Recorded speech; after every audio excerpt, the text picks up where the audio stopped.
স্ত্রী পঞ্চায়েত প্রধান আর স্বামী তৃণমূল নেতা, এলাকা ত্রাস, কারোর জমি দখল, কারোর দোকান থেকে তোলাবাজি, আবার প্রেমিকার জন্য তৈরি করেছেন বিশাল বাড়ি। পূর্ব বর্ধমানের জামালপুরে চাঞ্চল্যকর অভিযোগ ফিরোজ শেখের বিরুদ্ধে, তিনি যদিও তা মানতে নারাজ।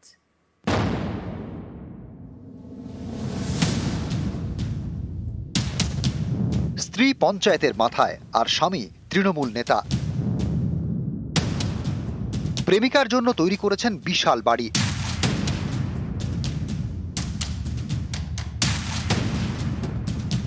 অভিযোগ, গ্রামের বেশ কয়েকজনের বিঘার পর বিঘা জমি দখল করে রেখেছেন, সব মিলিয়ে প্রায় কয়েকশো বিঘা। সেই জমিতে তৈরি করেছেন গোডাউন। অভিযোগ, জমি দখল করে তৈরি করেছেন জিমও।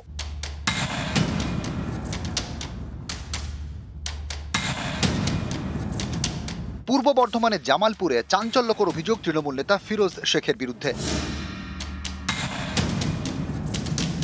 জামালপুরের বেরুগ্রামের বাসিন্দা ফিরোজ শেখ, স্ত্রী হানসারা বেগম তৃণমূলের পঞ্চায়েত প্রধান। অভিযোগ, এর জোরেই এলাকায় ত্রাস হয়ে উঠেছেন ফিরোজ।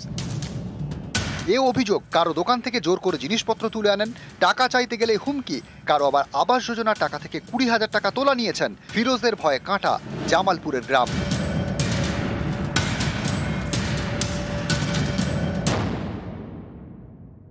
আমি গরিব মানুষ, আমার মা সরকার থেকে ঘর পেয়েছে, এইখান থেকে 20,000 টাকা দিয়েছে ফিরোজ। আমি খেটে খাই, আমার কেউ না। দিলেন কেন?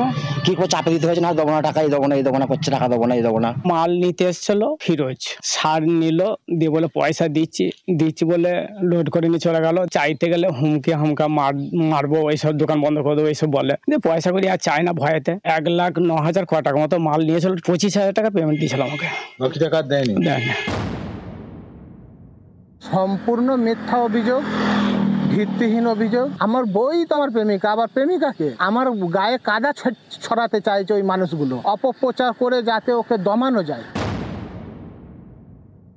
ঘটনাটা ঠিক জানি না, আমি খবর নিয়ে দেখবো, যদি সত্যি হয় তাহলে দল নিঃসন্দেহে ব্যবস্থা নেবে।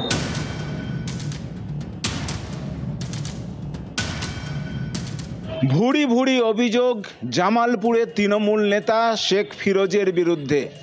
দলের জেলা নেতৃত্ব তার বিরুদ্ধে তদন্ত করে ব্যবস্থা নেওয়ার আশ্বাস দিয়েছে, কিন্তু যারা অত্যাচারের শিকার সেই গ্রামবাসীরা, তারা কি তাদের জমি টাকা ফেরত পাবে? ক্যামেরায় সন্দীপ পালের সঙ্গে শরদিন্দু ঘোষ, নিউজ 18 বাংলা, জামালপুর, পূর্ব বর্ধমান। সিবিআই এ অনাস্থা, রাজ্য পুলিশে আস্থা। সিবিআই নিয়ে বিস্ফোরক বিচারপতি তীর্থঙ্কর ঘোষ। সিবিআই তদন্তের নামে কিছুই করে না বলে অভিযোগ পর্যবেক্ষণ বিচারপতির। খেজুরিতে বিজেপি কর্মী মৃত্যু মামলায় সিবিআই কে তোপ, সেই ছবি আপনাদের সামনে আমরা রাখছি। 12ই জুলাইয়ের ঘটনা। 12ই জুলাই যে সময় সেই প্রোগ্রাম চলছিল, সেই সময় 2 বিজেপি কর্মীর মৃত্যু। সিবিআই শুধু গ্যালারি শো করে বলে মন্তব্য বিচারপতির। মামলা সিবিআই তদন্তের উপযোগী নয় বলেও পর্যবেক্ষণ। সিবিআই এ অনাস্থা, রাজ্য পুলিশে আস্থা। কথা বলবো, অর্ণব হাজরা থাকবেন আমাদের সঙ্গে। 2 বিজেপি কর্মীর মৃত্যুর ঘটনা, সিবিআই তদন্তের নামে কিছু করে না বলে পর্যবেক্ষণ বিচারপতির। খেজুরির ঘটনা, খেজুরিতে বিজেপি কর্মীর মৃত্যু মামলায় সিবিআই কে তোপ। সিবিআই শুধু গ্যালারি শো করে। কথা বলবো, অর্ণব হাজরা প্রতিনিধি রয়েছেন আমাদের সঙ্গে।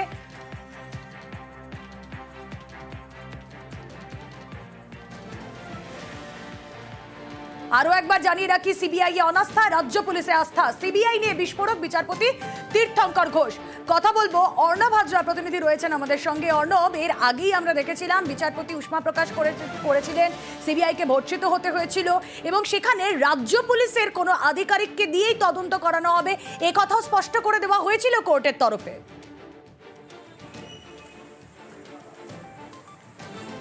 একেবারে তাই। এবং আজকে যেটা সবথেকে গুরুত্বপূর্ণ, যেটা মানুষের মনের কথা, মানুষ যেটা বারবার প্রশ্ন তোলে, সেটা চলার পথে, মানুষের কথাবার্তায়, পাড়ার মোড়ে আড্ডায়, সেই কথাগুলি কার্যত আইনের বা এজলাসের মধ্যে আইনের পরিধির যে শব্দবন্ধ হয়, তার মাধ্যমে আজকে সরাসরি বলে ফেললেন বিচারপতি তীর্থঙ্কর ঘোষ। এবং খেজুরি এই বিজেপি কর্মীর মামলা, বিদ্যুৎপৃষ্ঠ মামলার তত্ত্ব প্রথমে পূর্ব মেদিনীপুরের হাসপাতালে ময়নাতদন্ত উঠে এসেছিল, কিন্তু এসএসকেএমে যখন ময়নাতদন্ত করা হয় তখন শরীরে একাধিক আঘাতের চিহ্ন সামনে আসছে। এরপর বিচারপতি তিনি নিজেই বলেছিলেন এই খেজুরি বা পূর্ব মেদিনীপুর পুলিশের ওপর তদন্ত আর নয়, কলকাতা পুলিশ অথবা অন্য কোনো এজেন্সিকে তদন্ত করার কথা তিনি ভাবছেন, কিন্তু সিবিআই তিনি ভাবছেন না। আজকে সরাসরি পরিবারের তরফে বলা হয় রাজ্য পুলিশের উপর তাদের আস্থা নাই, তারা সিবিআই তদন্তই চান। এরপরই বিচারপতি তীর্থঙ্কর ঘোষ তিনি বিস্ফোরক মন্তব্য করে বসলেন। তিনি বললেন সিবিআই এই মুহূর্তে তদন্তের কিছুই করে না, সিবিআই কার্যত একটা গ্যালারি শো করে, অর্থাৎ পুরোটাই শো অফ, দেখানো তদন্ত হচ্ছে, তদন্ত চলছে, একটা ট্রায়াল পর্ব। এবং তিনি এটাও বললেন সিবিআই এই মুহূর্তে গ্যালারি ফোর্সে পরিণত হয়েছে, অর্থাৎ তারা ওই দূর থেকে একটা এজেন্সির মতো কাজ করে।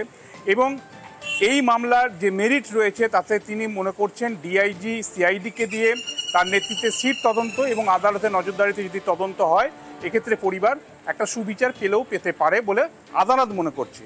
কিন্তু সিবিআই তদন্তে তিনি তার পরিষ্কারভাবে তার আস্থা নেই এবং সিবিআই এর উপর তিনি ভরসা করছেন না। সেটা বিচারপতি তীর্থঙ্কর ঘোষ আজ স্পষ্ট করে দিয়েছেন। আর শিলিগুড়ির দিকে নজর রাখবে এবার ফের শিলিগুড়িতে সোনার দোকানে চুরি, ক্রেতা সেজে সোনার দোকানে চুরি, 10টি সোনার হার চুরি দুষ্কৃতীদের। শিলিগুড়ির শিব মন্দিরের ঘটনা এবং সিসি ক্যামেরার ফুটেজে কার্যত স্পষ্ট যে ছবি আপনারা দেখছেন, সোনার দোকানে ক্রেতা সেজে একের পর এক চুরি, 10টি সোনার হার চুরি দুষ্কৃতীদের। শিলিগুড়ির শিব মন্দিরের ঘটনা।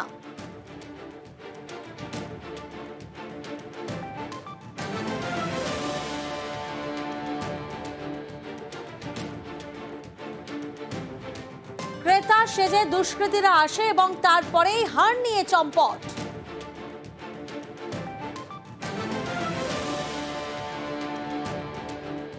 পার্থ প্রতিনিধি আমাদের সঙ্গে রয়েছেন। পার্থ, সিসি ক্যামেরার ফুটেজে কার্যত স্পষ্ট একের পর এক 10টি সোনার হার চুরি করে দুষ্কৃতীরা। পুলিশের তরফ থেকে কি কি পদক্ষেপ নেওয়া হচ্ছে বা কি জানা যাচ্ছে? দেখো, এখনো পর্যন্ত কিন্তু যেটা আমরা পুলিশের তো জানতে পারছি যে ওই সোনার দোকানে চুরি ঘটনা ঘটে সেই দোকানে তো বটেই, পাশাপাশি ওই শিব মন্দির এলাকায় যেখানে ঘটনাটি ঘটেছে আশপাশে আরো সিসিটিভি ফুটেজ খতিয়ে দেখতে তদন্তকারী কর্তারা মাটিগাড়া থানার। কেননা যে দুষ্কৃতীরা যখন সোনার গয়না নিয়ে পালিয়ে যায় এবং যখন তার টের পায় স্বর্ণ ব্যবসায়ী, ততক্ষণে কিন্তু এলাকা ছেড়ে চলে যায় ওই দুই দুষ্কৃতী। এবং স্বাভাবিকভাবে আশপাশে যে সিসিটিভি ফুটেজ আছে সেগুলো সংগ্রহ করছে তদন্তকারী কর্তারা। তবে এখনো পর্যন্ত কোথেকে এসেছিল বা কোনো বহিরাগত কোনো লিঙ্ক রয়েছে কিনা এখনো কিন্তু পুলিশ এই বিষয়ে স্পষ্ট নয়। পার্থ, যে দুজন দুষ্কৃতী আসে সিসি ক্যামেরা ফুটেজে কার্যত স্পষ্ট তাদের মাথায় টুপি আছে কিন্তু মুখ ঢাকা নেই, সেক্ষেত্রে আশেপাশে সিসি ক্যামেরার ফুটেজ তো অত্যন্ত গুরুত্বপূর্ণ হয়ে দাঁড়াচ্ছে এদের চিহ্নিতকরণের জন্য।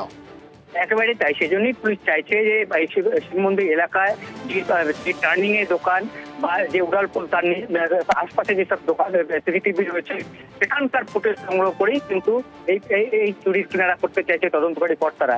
কারণ একের পর এক ঘটনা ঘটিত হচ্ছে। এখানে আমরা দেখেছি যে সোনার দোকানে চুরি বা এটিএম লুট, সেখানে কিন্তু একটা বহিরাগত লিঙ্ক কিন্তু আমরা দেখেছি ছিল। কটার সময় এই ঘটনা ঘটে পার্থ? আজ একেবারে ভর দুপুরে একেবারে বড়া বাজার শিব মন্দির, আশপাশে প্রচুর দোকান হাট বাজার সবই রয়েছে।